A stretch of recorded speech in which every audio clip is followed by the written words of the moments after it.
mensaje que estudiaremos se titula La fe pinta lo que la duda borra.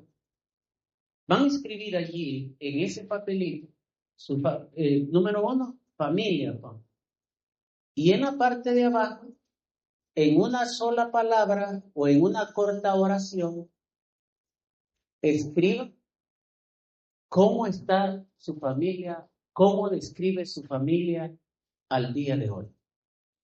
Unida, en problemas, en crisis, lo que usted quiera, pero sea sincero. No vamos a recoger esos papelitos, quiero aclarar. Nadie más lo va a ver, solamente usted. Ponga su familia.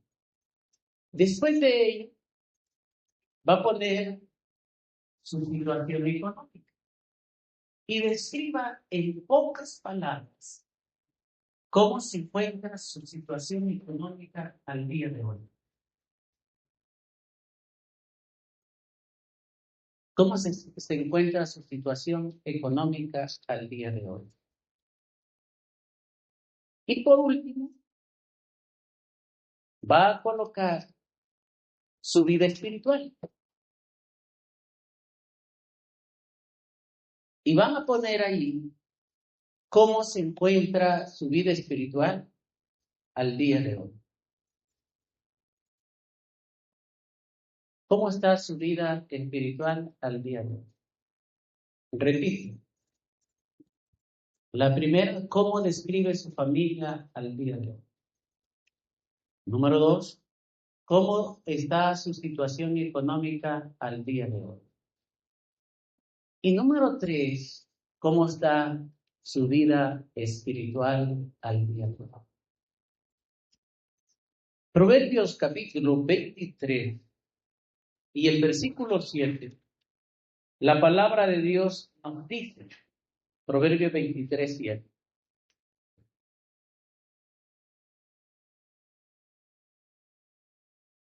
Dice la palabra de Dios, por cual es su pensamiento en su corazón, tal es él. Nosotros somos lo que nuestros pensamientos nos dicen acerca de nosotros. En un pueblo pequeño estaba en crisis porque no llovía en el pueblo. Llamaron a 2 pintores para que pintaran cada uno un cuadro acerca de cómo veían el pueblo en los futuros años, tomando en cuenta la sequía.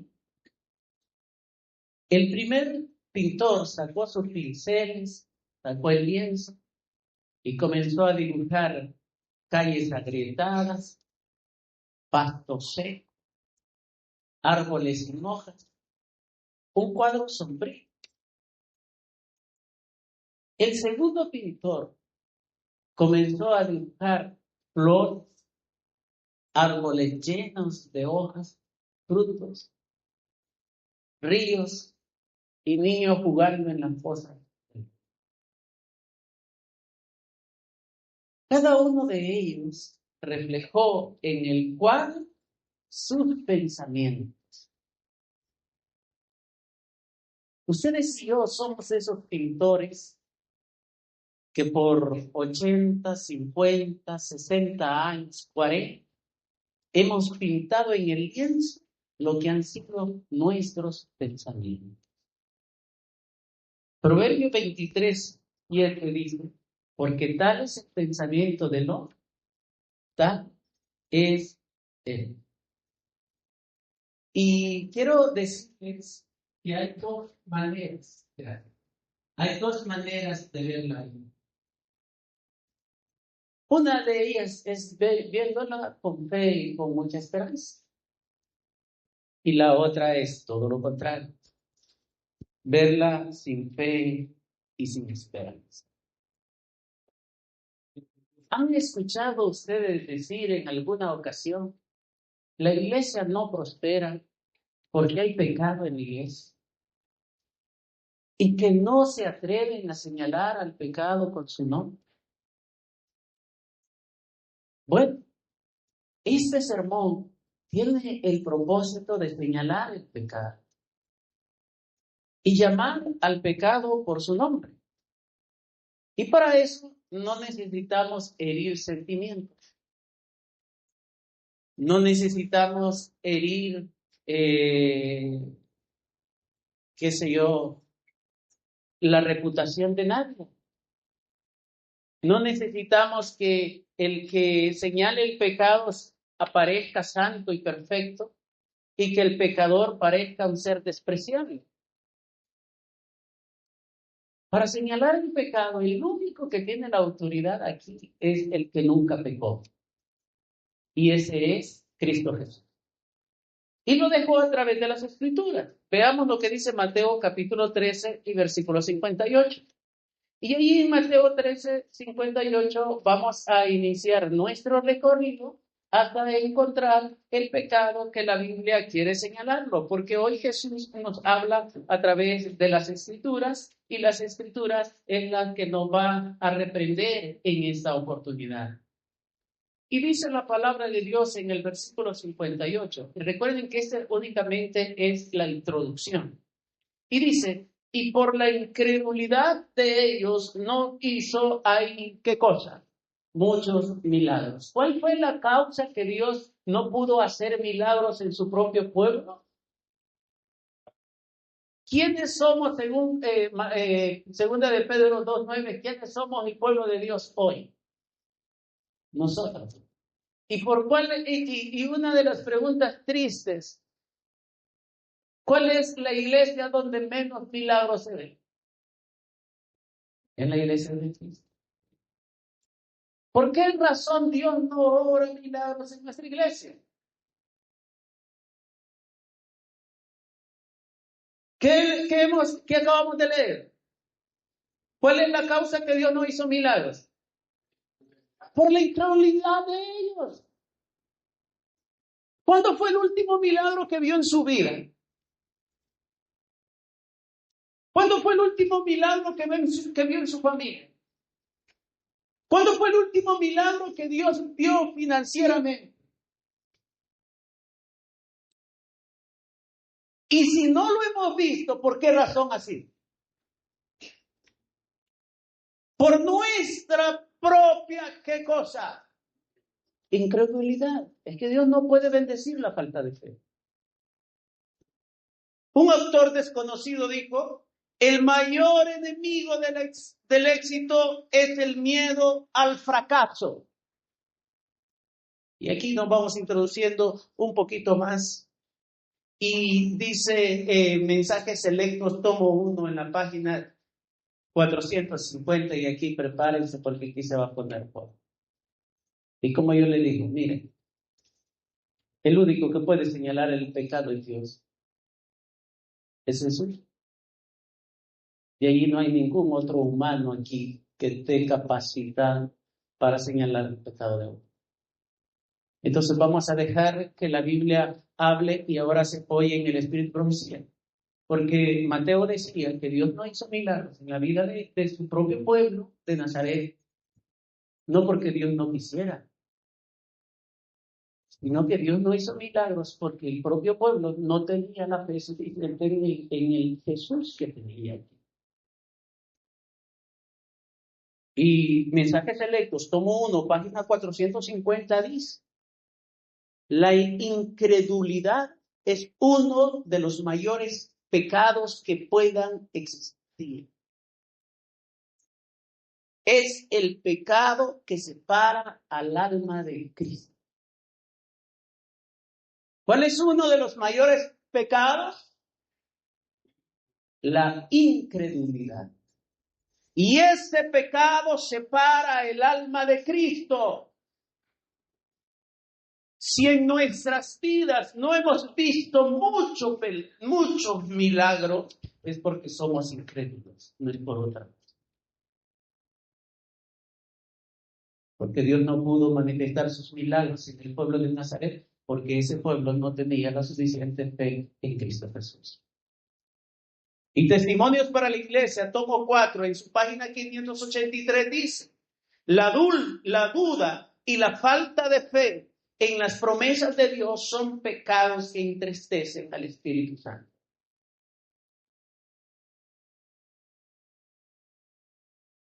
No son pecados que pocas veces se ven.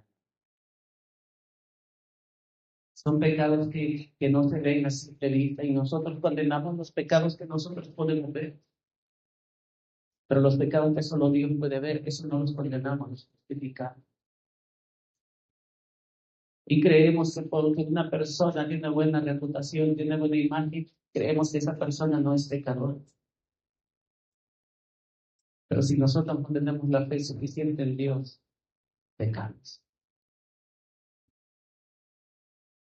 Y el deseo de toda la gente dice de la manera y el siguiente: Jesús reprendió a sus discípulos por su incredulidad, pues esta los incapacitaba para recibir las bendiciones que él deseaba darles. ¿Por qué no vemos muchos milagros en nuestra vida? Por incrédulos, por falta de confianza en sus propios.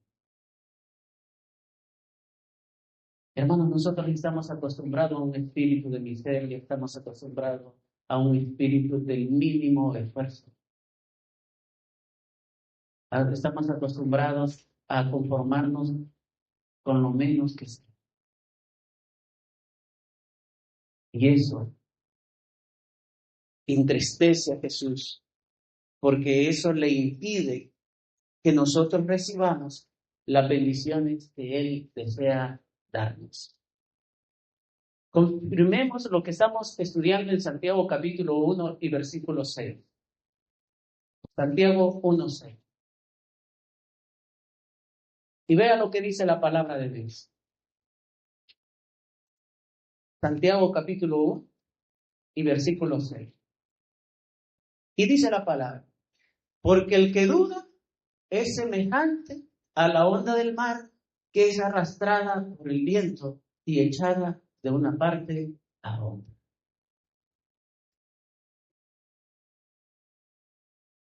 Yo no sé cuántos de ustedes han tenido el privilegio de hablar con personas de fe. Qué fortalecido se siente. Con personas, no, pastor, no se preocupe. Gente que confía en Dios más de lo que puede confiar en su pareja. Gente que depende de Dios más de lo que puede depender de sus hijos. Una fe impresionante. Romanos capítulo 14 y versículo 23. La última parte de ese versículo es importante lo que la palabra de Dios dice ahí. Romanos capítulo 14 y el versículo 23. Porque el que duda acerca de lo que come ya sea condenado, porque no lo hace con convicción. Y esto es terrible. Porque lo que no se hace por convicción es pecado. La versión 60 dice: porque todo lo que no proviene de fe es pecado. Hay varios padres de familia que me preguntan a mí: pastor, ¿qué necesita mi hijo para que vaya a una beca? ¿Dónde consigo una beca? Y yo lo único que le puedo decir, lo único que necesita su hijo para ir a una beca, la Universidad Adventista de Centroamérica, que está en Costa Rica, es fe. Porque sin fe no va a sobrevivir. Sin fe no va a sobrevivir. Hay algunos que salen de la universidad porque sus padres les pagaron la universidad. Hay otros que salen de la universidad porque fueron bendecidos y una beca les pagó la universidad. Una beca, no una beca. Pero otros salimos por pura fe. Yo recuerdo un viernes que me dijo el vicerrector de Asuntos Estudiantiles, no te vas de la universidad hoy, porque hoy es viernes, pero el lunes no te quiero ver en el hogar de varones. Y si seguiste en el hogar de varones, yo mismo voy a ir a sacar tus maletas.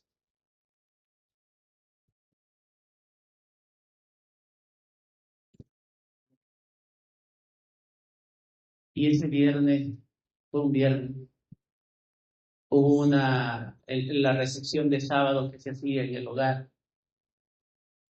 y dieron un separador, y en el separador venía Isaías 51:10.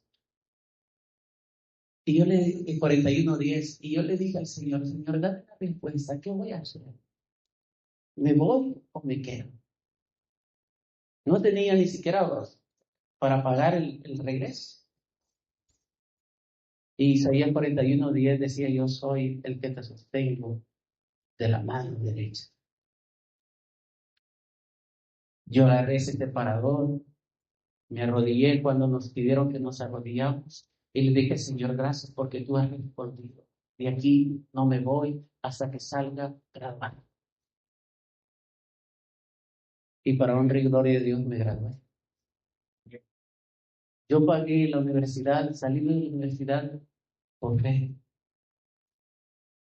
Todo lo que yo he obtenido, y no lo he obtenido sin fe, sino por mis recursos, por mis esfuerzos, es pecado. Hay cosas que en mi vida, en mi familia, hemos logrado sin necesidad de fe, eso es pecado. Y la mayoría de las cosas provienen de ahí. Hay pocas cosas, y gracias a Dios tenemos de ello. Pero hay cosas que podemos decir, lo que hoy tenemos ha sido gracias a la fe. Pero la mayoría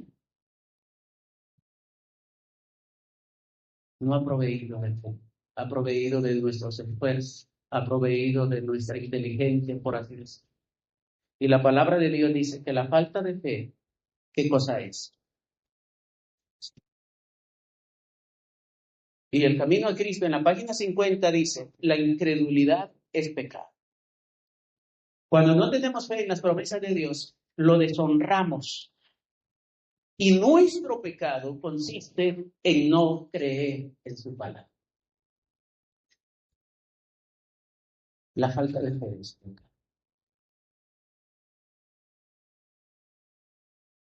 ¿Por qué razón Jesús no hizo muchos milagros en Nazaret? Por su incredulidad, por falta de fe. ¿Por qué razón no vemos muchos milagros en nuestra vida? Por falta de fe. Y la falta de fe es pecado. Pero hay otra manera de ver la vida. Y esa es verla a través de la fe y verla a través de la esperanza. ¿Se recuerdan del primer pintor? Dibujan lo que vean de nuestro pueblo en los próximos años. Llevamos un invierno seco. Tierras áridas el primer pintor. Y el otro un hermoso paisaje colorido por la naturaleza. ¿Saben por qué? Porque nosotros no vemos las cosas como son. Las vemos como somos nosotros. Esa es la razón. No vemos las cosas como son, las vemos como somos nosotros. Veamos lo que dice Mateo capítulo 9, versículos 6 y 7. Y este texto es fuerte. Mateo 9, 6 y 7. Y así como esperamos, vean, nos decían a nosotros cuando nos enseñaban a predicar. El buen predicador nos decía, es como el torero, o como el torero. Siente que pasa cerca el cacho, pero no lo toca. Puede sentirse sensible al mensaje, pero no lastimado, no ofendido. Entonces, el primero dice, Si no tienes fe, pecas. Si no puedes creer, pecas. La falta de fe es pecado. Y hay otro texto que dice, sin fe es imposible agradar a Dios. ¿Cómo sabemos si tenemos fe? Veamos los milagros que hemos recibido en la vida. ¿Cuántos milagros somos testigos hasta el día de hoy? En realidad hay muchos milagros que nosotros no hemos contado y solo nosotros lo sabemos. Pero aquí en Mateo capítulo 9, versículo 6, habla de otra sensibilidad. Y veamos esa sensibilidad que es la opuesta a tener fe. Veamos lo que dice Mateo capítulo 9, versículos 6 y 7.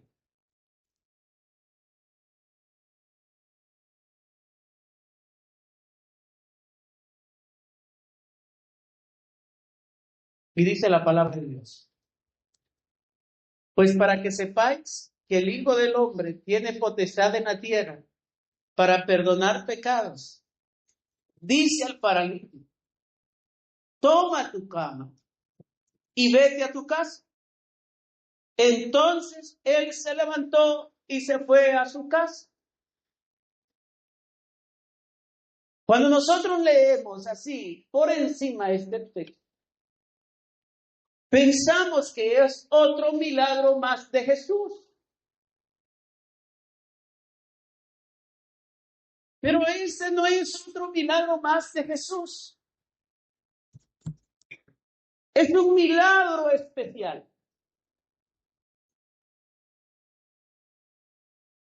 Ahí, Mateo, capítulo 9, versículos 6 y 7.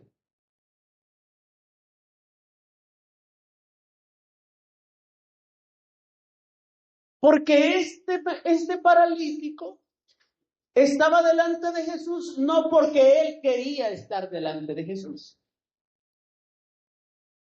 Ese paralítico estaba ahí porque sus amigos tenían fe en Jesús, no era él. Porque Jesús dice, vio la fe de ellos. Aquí hay algo importante, hermanos. Así como el pecado de la incredulidad no la vemos, solo la ve Dios. Ustedes pueden verme bien, etcétera, etcétera. Pero Dios dice, pecador. Su fe no la vemos. Pero hay algo importante, porque Dios, así como Dios no ve ve el pecado en nosotros, el pecado de la incredulidad, también Dios ve la fe. Yo no puedo ver la fe de cada uno de ustedes, pero Dios sí la ve. El versículo anterior dice, el versículo 2 dice, cuando Jesús vio la fe de ellos, Jesús sí ve la fe de sus hijos, ve la fe de ellos. Él puede ver cuánta fe tiene hoy. Jesús puede ver cuánta fe tengo yo. Jesús puede ver cuánta fe tiene usted. Entonces Dios vio la fe de ellos y se quedó altamente impresionado con la fe de estos amigos del paralítico. Pero Dios no dice que haya visto la fe del paralítico. Así es que le hizo un examen al paralítico. Y su forma de sanar fue diferente en el paralítico a la forma en que sanó a los 12 leprosos, a los 10 leprosos. Porque a los 10 leprosos los tocó. Al ciego lo mandó a lavarse. Pero al paralítico no lo sanó. No le da, no extiende la palabra quiero ser sano. Al paralítico no lo toca. Al paralítico solo le da la orden. Levántate, versículo 7. Levántate. Se lo dice antes de sanarlo. Se lo dice antes de tocarlo. Se lo dice antes de expresar una palabra de sanidad, le da una orden: levántate. ¿Cuántos años llevaba este paralítico? 38. Sus extremidades estaban completamente comprimidas. El deseo de toda la gente dice: este pobre enfermo estaba imposibilitado, no había usado sus miembros por 38 años. Con todo y eso, el Señor le dijo: levántate, alza tu camilla y anda. El paralítico podría haber dicho: Señor, si me sanas primero, obedeceré tu palabra. Pero no. Aceptó la palabra de Cristo, creyó que estaba sano e hizo el esfuerzo enseguida. Quiso caminar y caminó. Confió en la palabra de Cristo y Dios le dio el poder y así fue sanado. A veces queremos que Dios me mande una visión y que en sueño me diga: hijo, vas a ser sano. A veces queremos que el examen diga lo contrario de nuestra enfermedad y que el médico me diga: ya no te des nada para creer que soy sano. Y si el médico no me dice que he superado esa enfermedad, no soy lo suficientemente fuerte para creer que voy a ser sano. No sé si me estoy dando a entender. A veces necesitamos tener los billetes en la mano para creer que voy a salir de la deuda. Si el billete no lo tengo en la mano, no creo.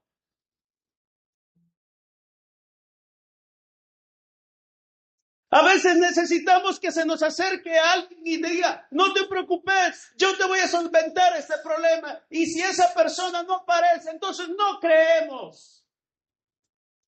Porque somos como los ateos, los científicos ateos. Si no lo podemos probar en un laboratorio, no somos capaces de creer.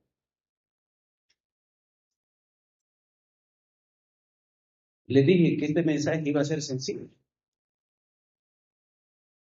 Y oigan lo que sigue diciendo Elena de White en el libro El deseo de toda la gente. Oigan que esto es más sensible todavía. Y lo voy a decir sin necesidad de excitar. No aguantes hasta sentirte que estás sano. Mas di: lo creo, así es. No porque lo sienta, sino porque Dios lo ha prometido. La fe no es un sentimiento. La fe es creer, aunque no lo sé. La fe es creer, aunque no lo vea.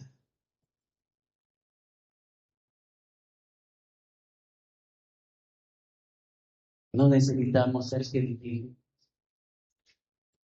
para probar que Dios me va a responder. No necesitamos salir. No necesitamos ver el milagro para creer, porque el milagro de Dios lo produce en nuestra mente antes que en nuestro cuerpo. Veamos lo que dice Marcos 11:24. Marcos 11, versículo 24.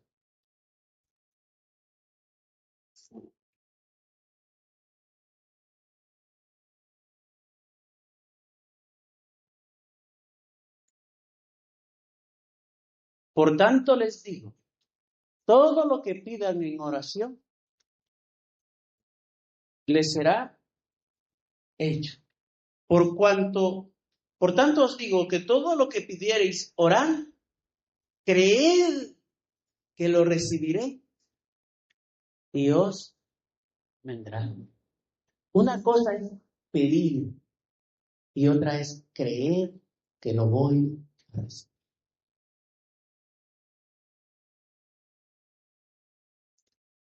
La promesa es, la condición es pide.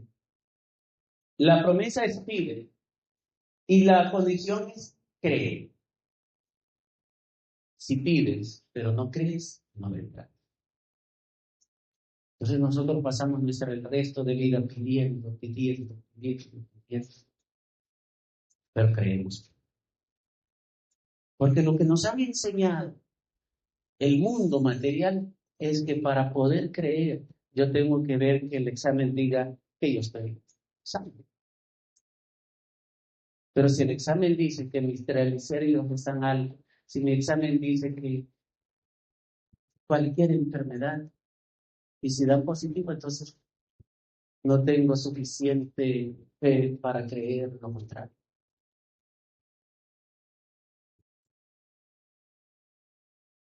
Veamos lo que dice Proverbios capítulo 3 y versículo 5. Proverbios capítulo 3 y versículo 5. Y la palabra de Dios dice: confía en el Señor de todo tu corazón y no te apoyes en tu propia prudencia. En el 2004 escuché una frase que no la olvido hasta el día de hoy. Y la escuché de un joven que dijo: experiencia es lo que los hombres llaman a los errores de su pasado. Entonces, entre más experiencia tienes, más errores tenemos. El mundo nos ha enseñado a confiar en nuestra experiencia. La Biblia no. No confíes en tu propia potencia. No es que así me funcionó en el pasado. No, en tu propia potencia. Por eso decía el texto anteriormente en Romanos: todo lo que no proviene de fe es pecado. La mayoría de las cosas que nosotros obtenemos, lo decimos, es con el sudor de mi frente. Y es verdad. Porque la fe llega cuando ya tú no puedes dar, pero eres capaz de creer. Yo cuento esta historia todas las veces que siento que es posible. Una hermanita muy humilde, había perdido a sus hijos, perdió a su esposo y a su hijo en una excursión, en años separados, y después al hijo menor se lo llevaron ¿cómo se llama? Al cuartel, y estaba pero muy entregada al servicio de Dios. Siempre era la primera en llegar, en todo, esa era la hermana que nunca faltaba. Y un día, y era muy misionera, y un día llego yo y le digo: hermana, vamos a la iglesia, porque necesitamos llegar temprano. Y dice: sí, vamos. Y por la precisión se le olvidó sacar la llave de la casa, y aló la puerta y se le cerró.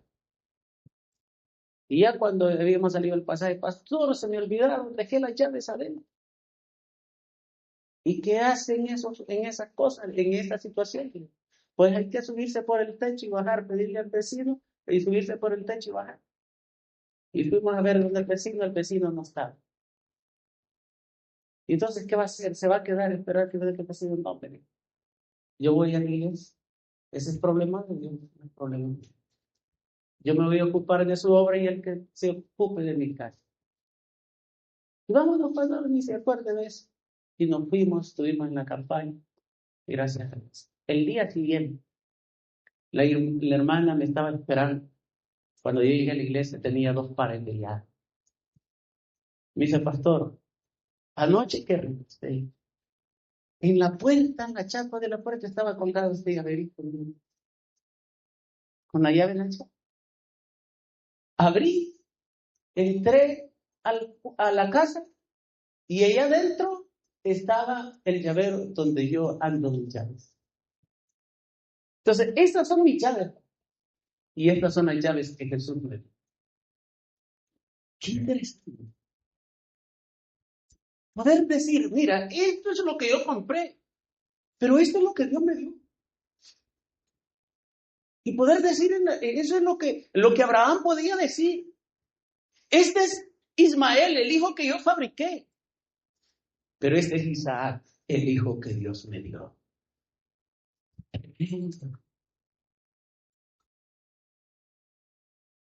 Qué tremendo esto. Jacob, este es el bastón que yo traje. Esta es la bolsa de dinero que yo traje. Pero esos ganados que ustedes ven ahí, eso es lo que Dios me dio. No sé si me doy a entender. Sí. Eso es lo que yo he logrado con mis esfuerzos. Pero eso es lo que Dios me dio, tangible. Y la hermana feliz con sus 2 llavecitas. Este es mi llavero. Pero este es el llavero que Jesús me dio. Y dice, ¿cómo yo le puedo fallar a mi Dios? ¿Cómo? La felicidad de tu vida depende de la calidad de tus pensamientos, dijo Marco Aurelio. Y nuestros pensamientos reflejan incredulidad o reflejan fe. Reflejan desconfianza o reflejan confianza. Todos deberíamos de tener una visión para un futuro con mucha esperanza. La visión es el deseo, es el anhelo, es la meta que queremos alcanzar en el futuro. Es el lugar donde queremos estar en un tiempo determinado. Antes que algo se materialice, primero debe concebirse en la mente. Los fracasos también nacen en la mente, ya que lo que pensamos determina nuestras acciones y determina nuestros resultados. Tal es el pensamiento del hombre, tal es él. Dios no tiene escasez de recursos, ni nosotros carecemos de talentos. Todo lo que necesitamos para prosperar ya está en nuestras manos. Solo necesitamos una visión clara y una mentalidad. No podemos esperar una vida abundante si seguimos manteniendo actitudes y pensamientos restringidos. Dios quiere hacer algo nuevo, pero necesitamos estar dispuestos a cambiar y ampliar nuestra visión. De lo contrario, perderemos oportunidades que Él tiene para nosotros. El cambio comienza en nuestra mente. Dios ya proveyó los recursos. Dios ya proveyó los talentos. Pero somos nosotros los que debemos expandir la visión y creer en lo que Él puede hacer en nuestra vida. Gracias.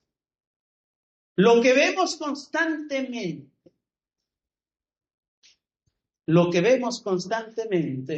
en nuestra mente influye en nuestra realidad. Si usted cree que no puede, no podrá, por más que Dios quiera.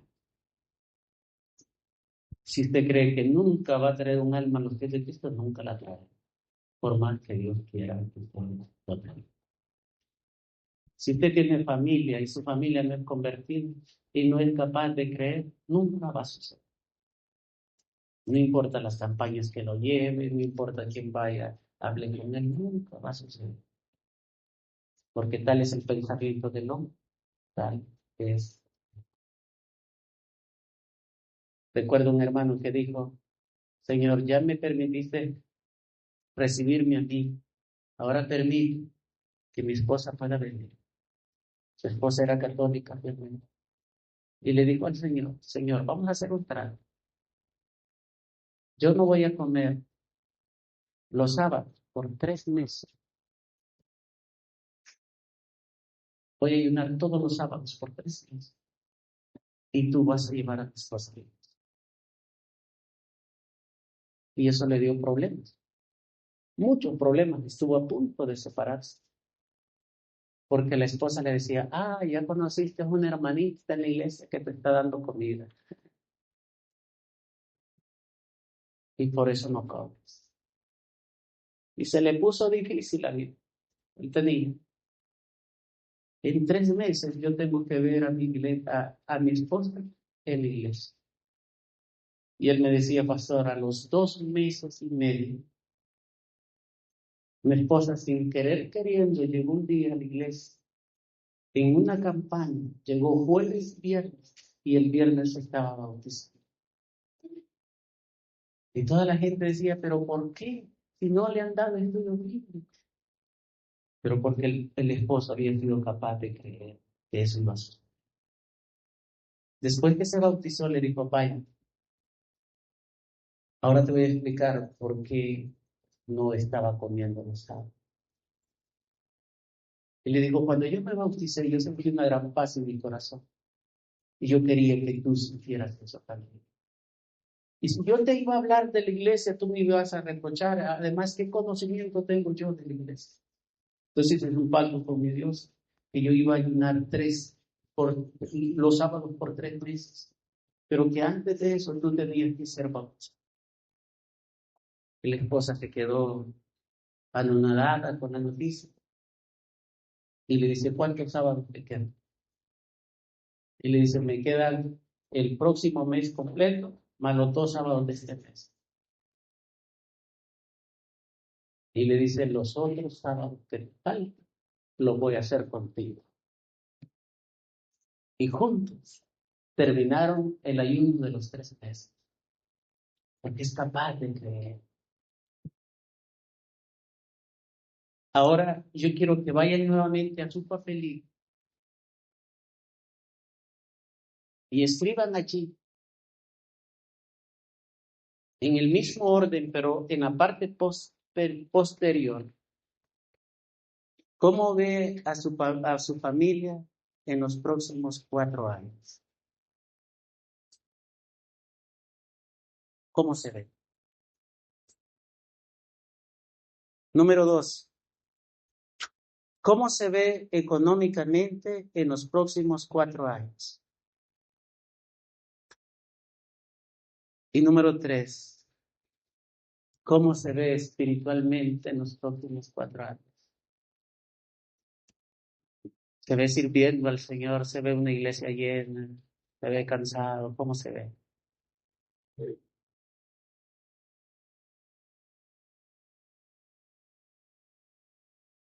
Lo que vemos constantemente en nuestra mente influirá en nuestra realidad.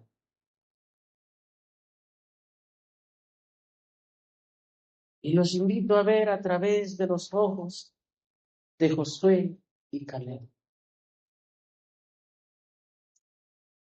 Josué y Caleb fueron capaces de ver uvas hermosas. Los otros 10 espías vieron gigantes, vieron problemas. Josué y Caleb vio solución. Josué y Caleb vio dejar de usar la tienda de campaña y construir su propia casa. Los demás se vieron como moscas, como víctimas entre el pueblo extranjero.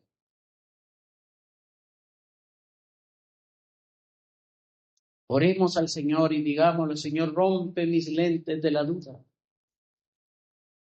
Dame visión de águila para ver mi familia, mis finanzas y mi fe como tú las ves. Llenas de esperanza. Y ahora, hermanos, tomen ese papelito y guárdenlo ahí en Mateo 11. Y cada vez que ustedes vean Mateo 11:24, se van a dar cuenta si están avanzando, están estancados o están retrocediendo. Si en 4 años nadie es capaz de ver lleno este templo, no va a suceder. Si en 4 años crees que tu familiar que todavía no ha sido convertido, no va a ser convertido, no lo va a ser. Si en 4 años no nos vemos libres de deudas, no vamos a estar.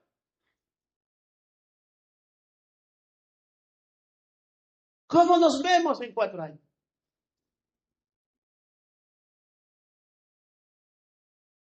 La fe. La falta de fe es el pecado que más daño nos hace, porque limita las bendiciones de Dios. ¿Saben cuál es el pueblo más bendecido en todo el mundo? El pueblo de Israel. No hay pobres. ¿Por qué? Porque cada niño que nace les lee Deuteronomio 28. A cada bebé que nace le dice, Dios te ha puesto por cabeza y no por cola. Pedirá, ¿cómo? Darás prestadas a muchas personas y tú no pedirás prestado. Y le haces creer a Dios. Le hacen creer eso. Y cuando un judío deja su país por X o Y motivo y se va a vivir a otro país, lo primero que hace es dónde vive otro judío. Y se contacta dónde vive el otro judío. Y entonces va y busca vivir junto del otro judío. Y luego lo siguiente que hace es buscar a qué se dedica. Y si este ve que se dedica a cierta rubro de la construcción, viene él y pone un negocio para como ferretería para que él pueda comprar allí. Entonces él al judío le vende más barato y lo atiende mejor, porque sabe que entre más te hago progresar, más progreso. La cultura de este lado es lo contrario. Entre más progresas, más te envidio, más sacrifico. No te ayudo a progresar. El judío no. Si tú progresas, yo progreso. Pues me conviene hacerte.